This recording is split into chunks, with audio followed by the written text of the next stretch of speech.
Hi, everyone, and welcome to Rituals of Strength. I'm your host, Kevin Secours. Good to be back from a very prematurely snowy Montreal. This week, I'm very excited. I'm going to be discussing my latest book, The Immovable Sword, which is now available worldwide on Amazon. More specifically, I'm going to talk about the subject of the book, which is my ham-fisted attempts at gaining glimpses of awakening. Mostly, this is based on a very loose scaffolding of Zen Buddhism, which I was introduced to very young by my first great jiu-jitsu sensei, Sensei Onata, and full respect and honor goes to him for that. But I try to take it much further and just talk about the pitfalls and the trips and the fumbles and all the other misunderstandings I had along the way, delving into everything from Jungian psychology to neuroscience to traditional martial training. What I really want to give you here in this discussion is a few simple ideas that can be applied not only to mindfulness training or stress management, but to training in general and whatever it is that you love to do. So first, I would say that when I started in the martial arts, I was really a victim of bullying, and I was just kind of ferociously angry and resentful. And my first sensei was not at all into the sort of, for lack of a better term, mindful or spiritual elements of the martial arts. I was also raised on a lot of kung fu movies and martial arts literature and, read the magazines, read the books. I was reading some Zen Buddhism because I knew that's what you were supposed to do. And I had the ideal of, the kung fu monastery and all of that. So when I met Sensei Onata, and he was a very vigorous practitioner of a very hard style of Zen Buddhism, I was in because even if I didn't understand it, or even if I didn't feel an immediate value, I looked at it rather naively as something I needed to do to get to the good stuff. And then over the years, I tried everything from delving into the mystical and, seeking out the so-called esoteric masters, generally being very disappointed. That made me question the value of it.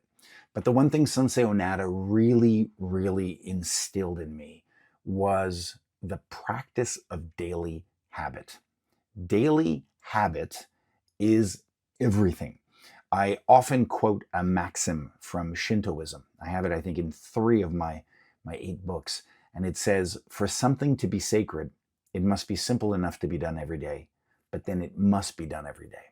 And the teacher that introduced that to me often said that if you have no time to kneel, meaning meditate in Zazen or whatever the case is, sit, then meditate while, washing the dishes.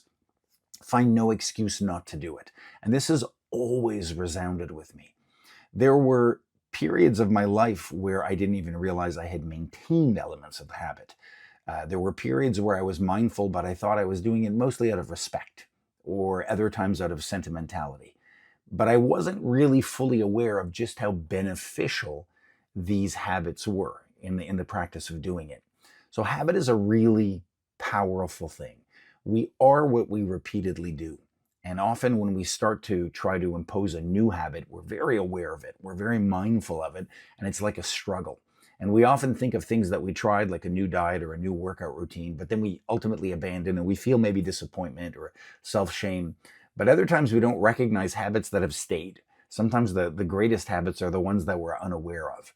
So I was lucky. I was lucky that I was kind of enforced into having to sit, to do seated meditation, Zazen, every single day in order to train with Sensei Onata. And after years with him, that became just something I did. So today, what are we looking at? I don't even know. 35 years later, I can say, oh, I'm not meditating enough, or I didn't do enough of this if I skip a day. And it's very rare that I do. And other days I'll be like, well, I didn't sit long enough, or I didn't have much value in it. I didn't see an immediate reward. Some days it just feels like maintenance, like taking your car to the garage. It's hard to always be mindful, but there is a power that comes from the routine. So the first thing I want to talk about is that there is a tremendous power in practice. I was a fine arts student. As many of you know, I was originally slated to be an art teacher. So I read a lot of art literature. And I'm reading, I just finished a book called Art and Fear by David Bales and Ted Orland. And honestly, guys, I'm not recommending the book. I don't think there's a lot of stuff in it I didn't agree with. It's not that big a book. And if you're not an art practitioner, you might struggle to find a lot of value in much of the conversation. But there was one part in here, one part that really, really stuck with me. And they talk about how they were teaching ceramics, pottery.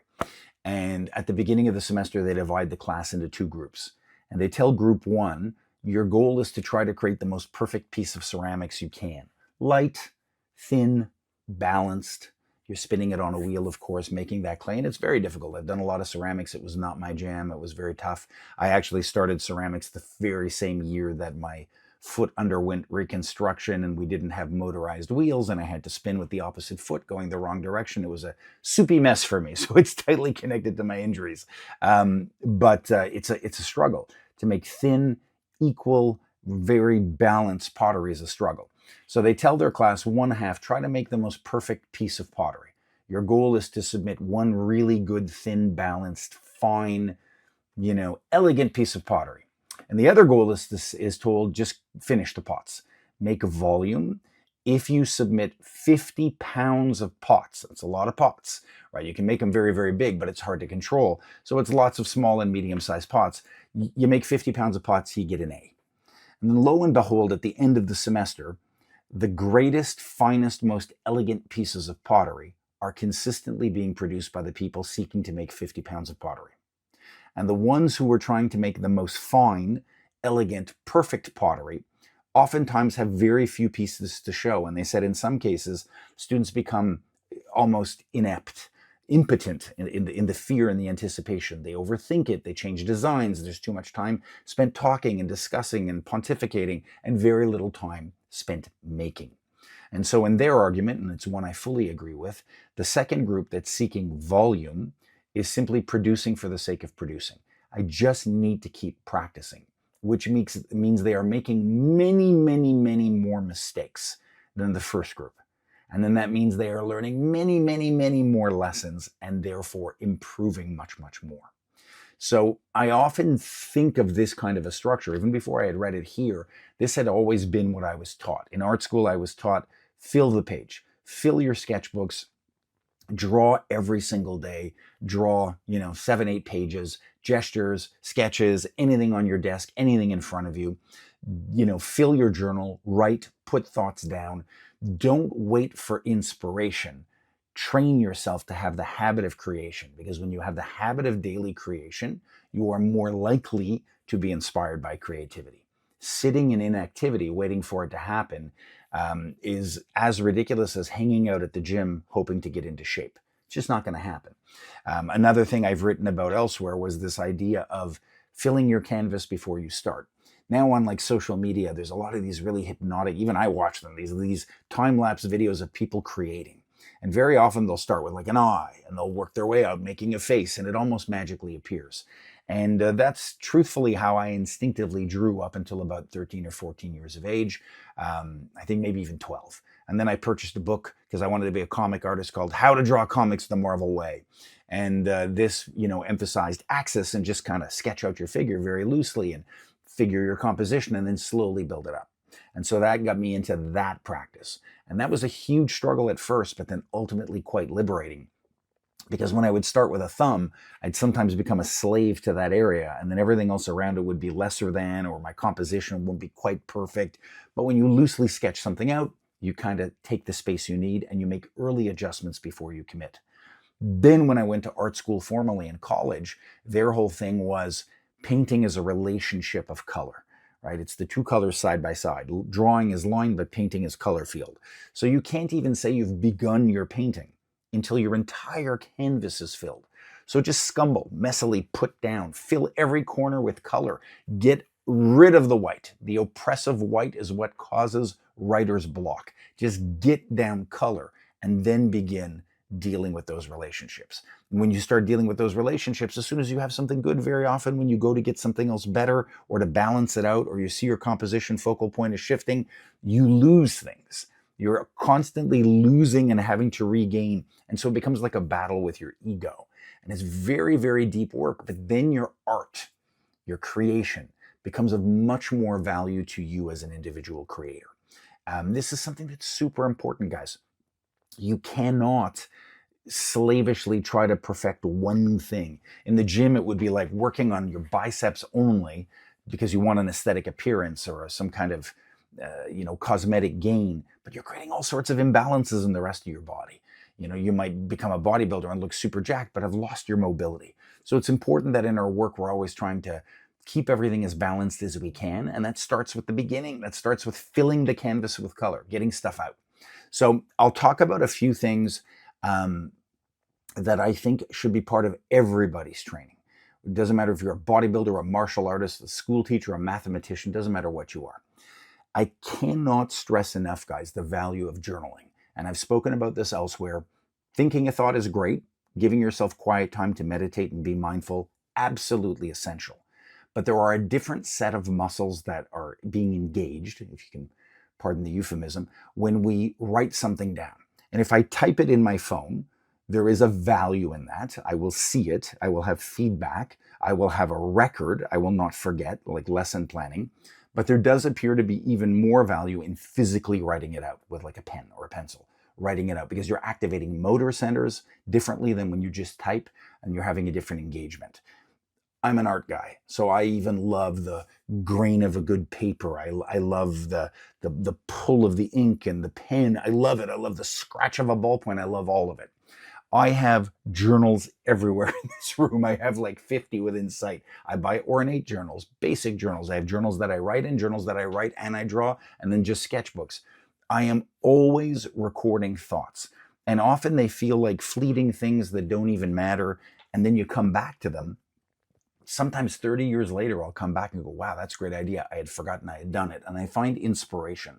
So for self-reflection, for authenticity, for being honest with yourself, for venting, for stress management, I often tell people that if you can speak to a therapist or a counselor or a priest or a friend, do it. But you always have a journal.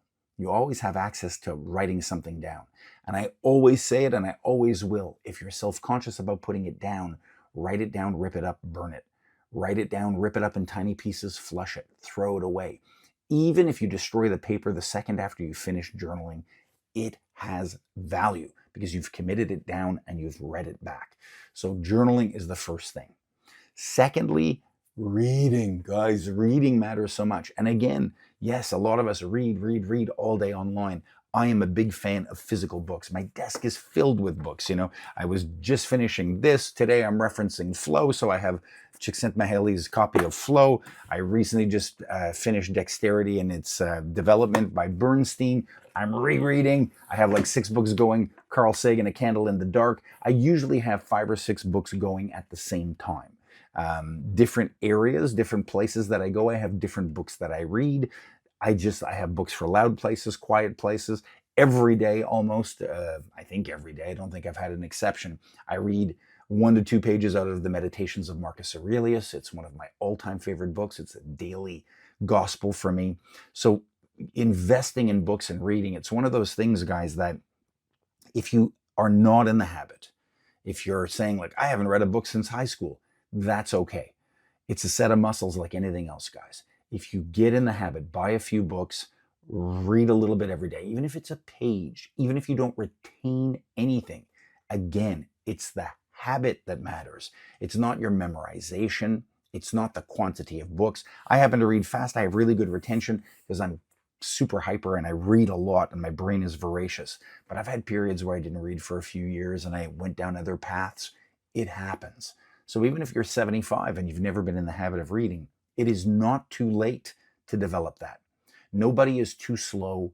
Nobody is too stupid. Nobody has too bad a memory. Your eyes, get glasses, zoom in, read digitally if you need to. Find no excuse not to read. I love the feel of a physical book, and I know it's sacrilege, and I've written about this. I love writing in my books. I highlight, I use ink, I write notes in the margins. In the inside cover, I'll write what page something's on. When my first read through, I'll fold all the corners of the pages to tell me where salient things are, if I don't have a pen. Always. I love being interactive.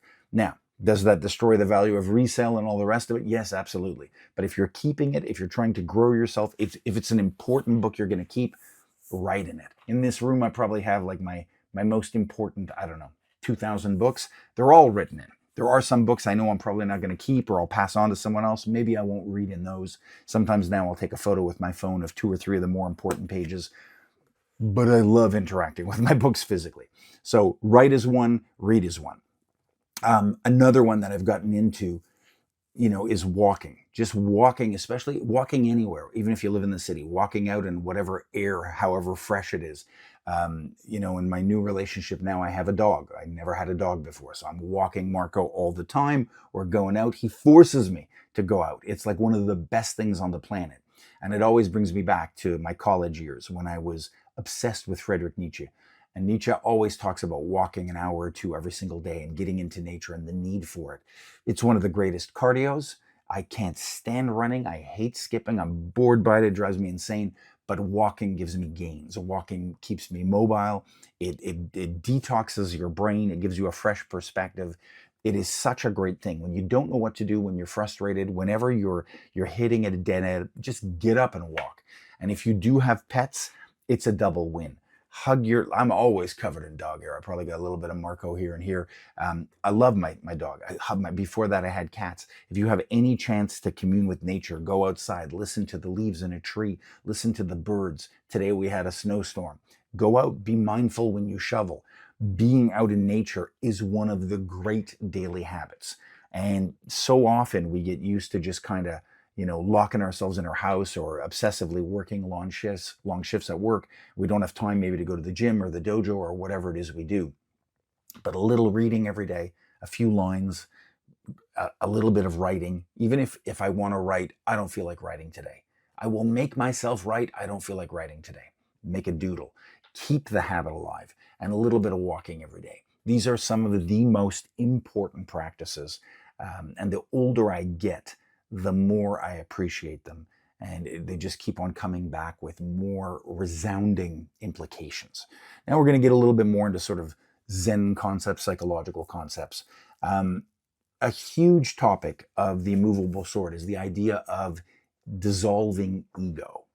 And I go quite deeply into sort of the conventional Zen notion of completely absolving ego to get enlightenment. Whereas most modern schools of psychology say it's doubtful that you can fully ever dissolve the ego, so you might have moments of reduction. I'm going to talk specifically about the sort of the value of it, because often when I was young, I remember hearing about ego dissolution, and I'd be like, yeah, that's really important. Ego dissolution, got to check, with a lot of ego, not realizing I was teaching from a place of ego, worried about how it looked. There was very much a showman component, which is all right to an element, but it's very easy for that to distract you.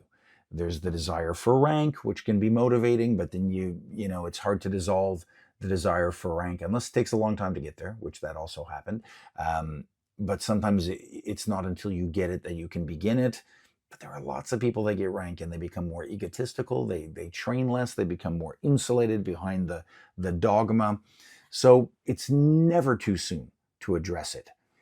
Most of the greatest injuries I've had were from lack of awareness, lack of mindfulness. But very often ego was playing a role. Whenever I speak to my adolescent son and I have worries and I give any parental advice, ego is ultimately the danger, right? The personal fable, the belief that we're bulletproof, the things that we do as teens and we should ideally grow out of in maturity, but not everybody does. When I was a bouncer, the violence that I saw that was spawned by ego, the fuck you push match, are you looking at my girlfriend? All of what Rory Miller calls the monkey dance is ego. It's tribalism. It's protection. So the older I get, the more I'm appreciating just how tightly connected ego is to our health. And ego's not a bad word. We need ego to have confidence. We need ego to feel secure. We need to be ego insulated in order to be functional. Every parent is trying to give their child enough ego security to be independent in the world. But it's when we get too much, and we often will, it glimpses us, it tempts us, a little devil inside of us. That's where the danger is. So I want to talk about 3 things, which I refer to in my training as glimpsing. early on, I was taught by Sensei Onada that there are people in Zen, in Buddhism, in meditation practices, in yoga, who believe that enlightenment is fully possible. You can achieve a state of perfection. And he used to say, I don't think you can, but we can disagree. I always liked Miyamoto Musashi when he said that it is doubtful that anyone truly ever achieves mastery. But teachers and leaders and generals and instructors must have some semblance of mastery so they can pass that on, that shadow, that pale imitation to their students, to their followers, to their members of their tribe, their clan, their army, whatever the case is. So the first thing is, whether or not mastery is an ideal or an achievable perfection. I've always believed it's a glimpse. We can get little elements of it, but we'll never fully be in that state. Like ego dissolution. It'll never fully happen, but we look for glimpses and more continuity.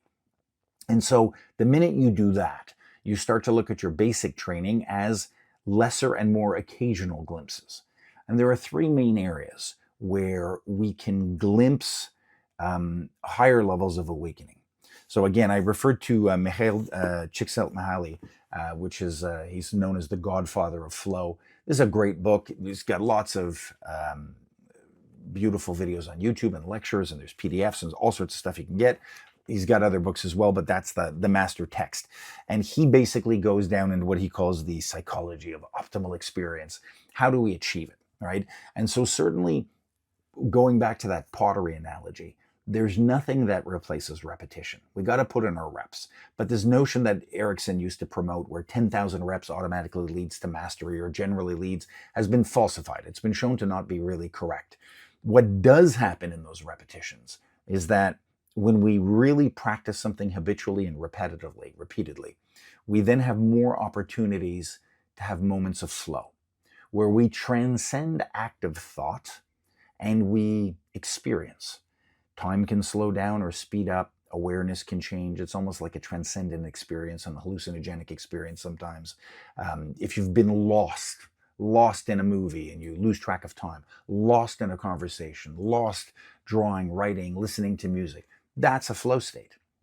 So those very rare glimpses of transcendence allow us to taste what flow is like.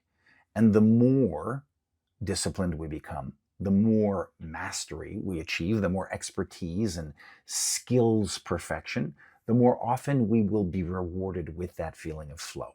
And flow's addictive.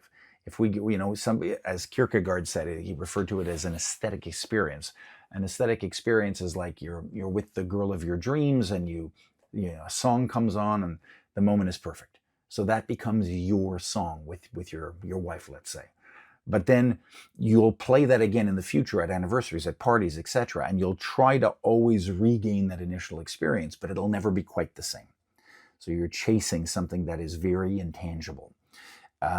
Flow training or seeking flow for the sake of seeking flow could be similarly frustrating.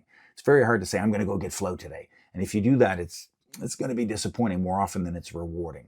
But when you simply do the work for the sake of the habit, and you say, what will the work teach me today?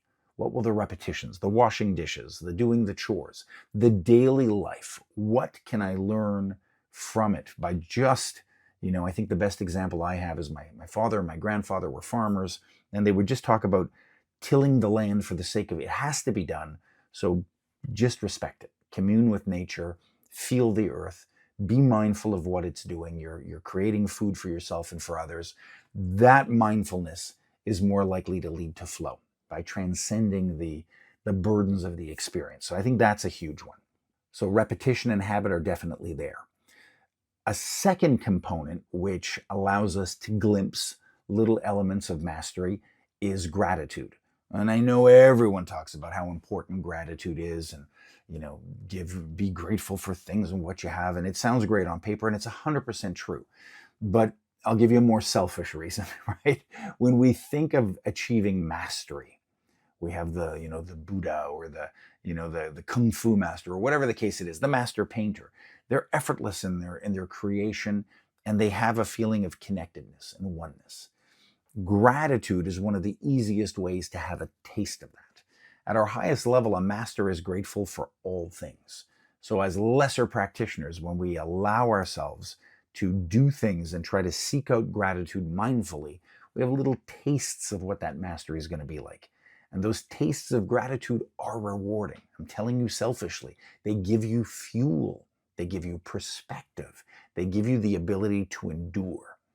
Every teacher, every practitioner, every person who has a job, anyone who does anything has moments where it can become overwhelmingly mundane.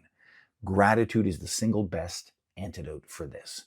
So I try to merge the previous notion of repetition for habit and gratitude and make sure that I have a habit of gratitude every day. I told you to read something that'll make you grateful, right? So I like to read Marcus Aurelius. Some others might read, the Quran or the Bible or whatever the case is. If it could be a changing text, something that you change, like you have a feel-good thing, like you want to end your night watching comedy on TV or a TED Talk on YouTube before going to bed rather than the evening news. That's a great way to seal an experience with gratitude. When you journal, don't just journal what you did, then I did this, then I did this. Try to always seal it with gratitude and say, I'm thankful for this. Today I did this. I could have done this better. Tomorrow I will aspire to do this better, right? And give yourself some simple goals. Gratitude is, when I was a younger man, I was told to try to experience and try to do things, and I just didn't grasp the importance. I was an idiot.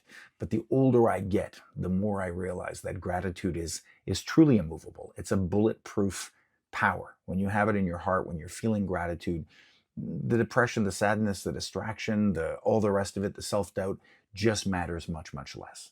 So we have habit and repetition, right? The discipline, the daily discipline. And then we can add gratitude in there. Now, the third thing, because this is a book fundamentally on awakening, is charity. And charity is really the ultimate goal.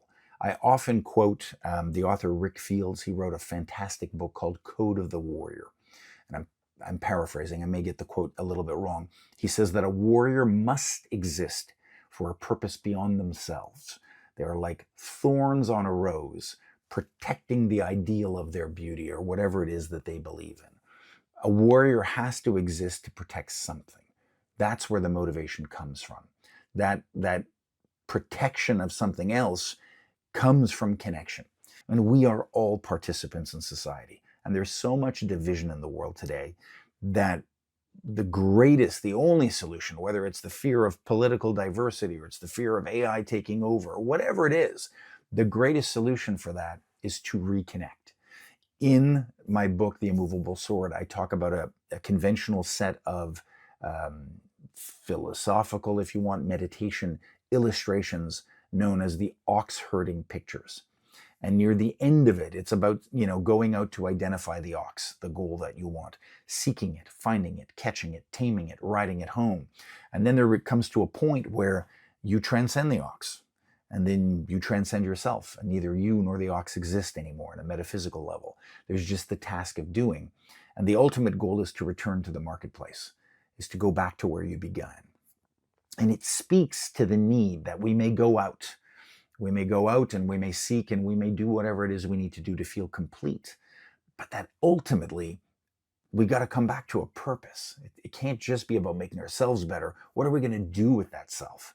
And that self is there to protect others, to protect the lesser, the weaker, those in need, to help.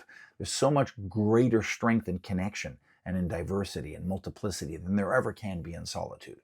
And so anytime we do things that are charitable, it doesn't always need to be doing volunteer work for free. You could take a work contract. I often take contracts that pay way less and that are emotionally taxing and very, very difficult because they are more important to me ideologically. They just matter more to me. They feed my soul more. So that is a form of charity, of giving back. Charity is about staying connected with purpose. Why are you doing something? If you're monitoring your diet and going to the gym and looking at your fat loss and weighing your food and taking supplements and all that, that's fine. But if the goal is only something cosmetic and aesthetic and there's no ultimate giving back, if you become miserable. For example, I had a student once who was heavy into bodybuilding, which is great, but he was unbearable to live with because his entire life was scheduled around that. And he lost the girlfriend and distanced himself from the family and just became an irritable human being. Then, now that he's older than I am, now that he's much older, he injured his back, bodybuilding became painful. He still works out to stay fit, but he always laments the loss of the aesthetic and the certain ideal, and now he's fighting the process of aging. Nothing good comes from this. And then he still has failed to, I don't know, for lack of a better term, submit to the circumstance, to accept the reality, and to find connection, and to find maybe transcendence. Maybe that all of those metrics, those aesthetic considerations like body fat or shoulder size or bicep girth or whatever else, maybe they don't matter at all, or certainly as much as he once thought they did. When we give back, when we reconnect, this can include things like listening to perspectives and views every day that we disagree with, so that we don't become an echo chamber, making an effort to be patient, to be tolerant, sometimes not having the need to impose your will. If there's nothing to be gained from it, there's no harm. There's so much value in going back to the marketplace, in attempting to remain and return or augment your connection and connectivity to the society around you.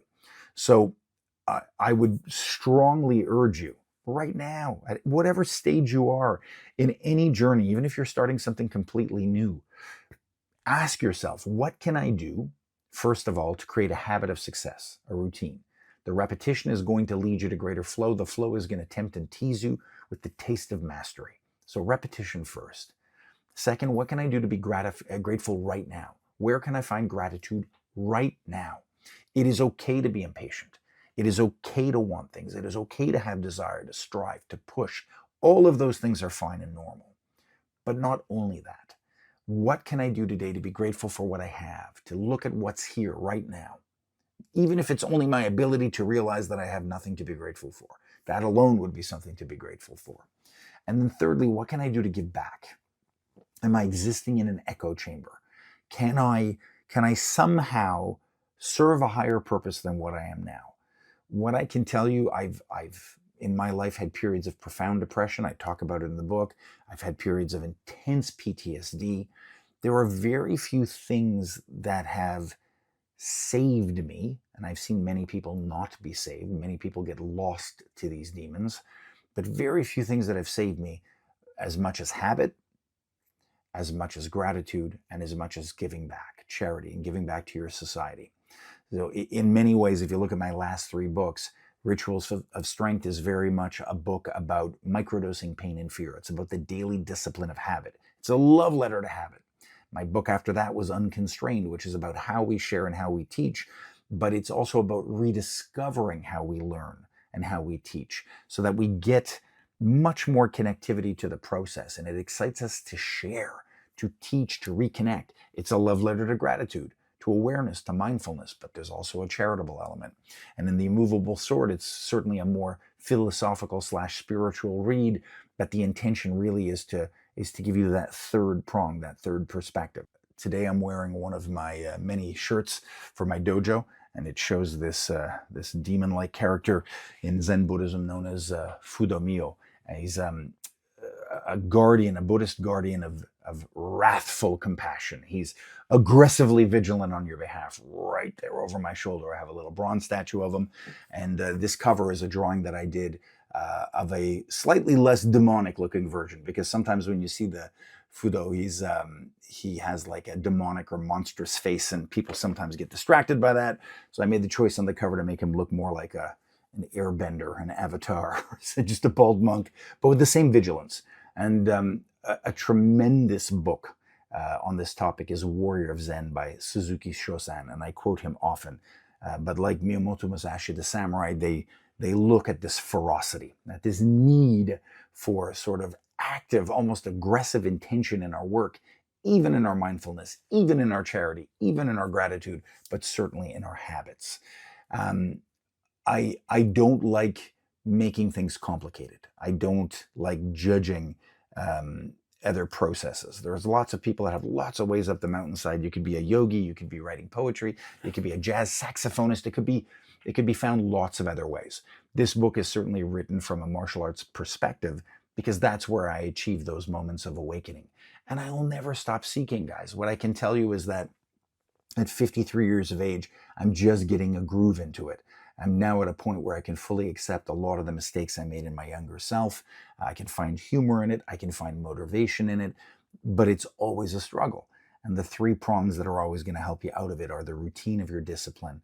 It's going to be the gratitude of your daily action, and then what you're giving back. What connectivity are you giving? If you're a member of a very embodied company, if you're a member of a soldier, we all know that every soldier will tell you they fight not so hard. It's not necessarily for the country or the ideal or God or freedom, but they fight hardest for the person right next to them, for their brother or sister right next to them.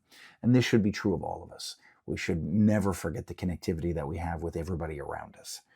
Guys, I'm keeping it short this week because I really just want to spark thought in you. I want you to take a look at your own ritual and your own routine. When I was writing Immovable Sword, every morning I would get up and do about an hour of very deep mindfulness, meditation, and stretching before I would allow myself to write. And I would often wake up bubbling with 1,000 thoughts, and I just wanted to get on the computer right away. And I would do my sometimes even longer, sometimes like an hour and a half, 2 hours. I'd get lost in it. I would invest in it fully, but I would never allow myself to write until I was in the most balanced possible state. And so I tried to keep it really simple, really clear. I want to thank everyone because the responses that I've been receiving and the letters and the feedback from people sharing their own personal journey, that is the ultimate connectivity, more than I could have ever hoped for. And the success of this in its early weeks has been overwhelming. I was so reluctant to write this. It was so deeply personal. I didn't want to start arguing. I certainly didn't want to offend anyone. But it's just been overwhelming how much people have responded to it. So I want to thank you for all the people that did read it. I want to thank you for the people that reached out. I want to thank you for the people that haven't, but just listen and that share thoughts and give back comments, and wish you all the very best on your own journey. I'm in a place right now of tremendously deep gratitude. And I'm very thankful to have the opportunity to have the voice back, because I had lost my voice from over teaching loud contracts in the last few weeks. So guys, wherever you are, thank you very much for your support. Thank you for doing what you do, for following your own paths. You have absolutely any questions or requests, feel free to reach out to me through any channel you wish. And until next time, guys, stay safe and stay strong.